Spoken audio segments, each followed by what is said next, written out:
The story goes that there was a shepherd in Borrowdale who had a large flock and a farmyard and a wife and 3 children. And one day he was in the spring, early spring, he was out tending to his flock, and he noticed a few of the animals looked a bit unwell, and that worried him.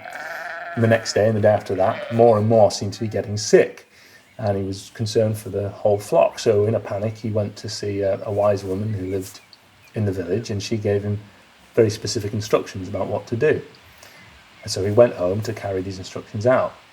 And the first thing that he had to do was extinguish the fire in his home, the hearth. And that was quite a big deal because, as far as he knew, that had been going his entire life, and maybe 100 years. They never extinguished the fire in the hearth. It was for warmth, but it was also where they cooked, and sometimes it would just be embers, sometimes it'd be roaring, but it never really went out. But he had to extinguish it completely, every ember, every spark, completely out. And then he went to the wood and tore a bunch of green branches from the trees. And it was important that they were torn rather than cut. And he made a pile of them in the farmyard. And then he gathered his flock down to the farmyard. And once that flame was going, then he set that to the green branches and created a fire that was obviously horrendously smoky, because green wood doesn't burn very well.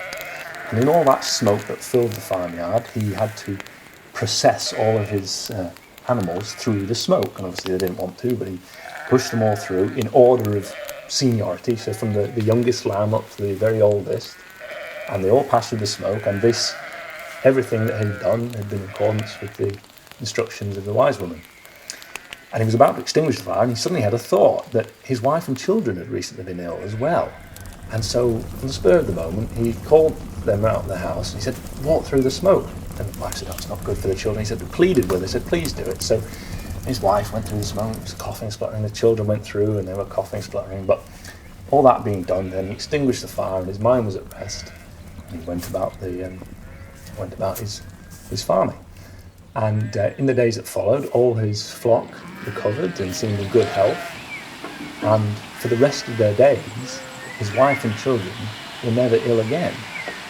But the following winter, the farmer, having not thought to himself walk through the smoke, he became ill and died.